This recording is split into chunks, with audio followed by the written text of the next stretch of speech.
Psalms 1 through 3, God tells us how to be blessed. He says, don't hang around and listen to the wicked, sinners, and scoffers, but rather delight ourselves in His word. Note that. And meditate on it regularly. This will cause us to grow, be strong in the Lord, and bear fruit for His glory.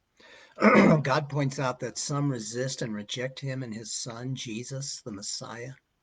He who sits in the heaven laughs. The Lord scoffs at them. Wow, He laughs at those who live like they don't need Him. He has brought forth Jesus as the Messiah and installed Him as the King of Kings. He has given the nations to Him as His inheritance. He shall rule over them with a rod of iron. The day is coming when Jesus will literally rule over the nations. God says, because of this, take warning, O judges of the earth. Worship the Lord with reverence and rejoice with trembling. Do homage to the Son. One translation says, kiss the Son. How blessed are those who take refuge in Him. Isn't it awesome that we see the gospel right here in the Psalms? We see Jesus Christ right here in the Old Testament Psalms. David wrote in Psalm 3 that he had enemies, but the Lord is a shield about him and lifts his head. He said, I laid down and slept. I left it all in my Lord's hands, and He gave me sweet sleep without worry and anxiety. He wants to do that in our lives too. Give it all to Him and trust Him with it and lay down and go to sleep.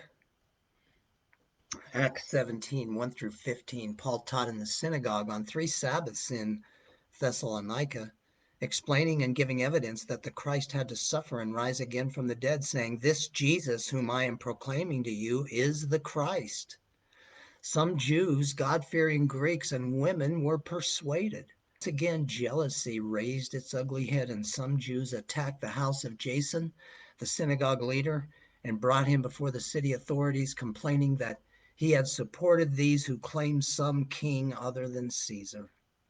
When they received a pledge from Jason, they let him go. Paul and Silas were sent to Berea, and they went to the synagogue there.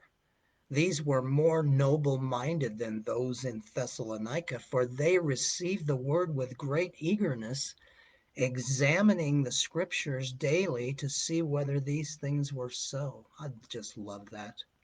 Are you a Berean? Do you examine the scriptures daily to see if what you're hearing is true, if it's God's word? Do you examine the scriptures yourself daily to see if what you are hearing, believing, and being taught is so, is actually what God says? Jews from Thessalonica heard that Paul was teaching in Berea and even came there to cause trouble, so the brethren sent him to Athens. Wow, the gospel really gets a response, doesn't it?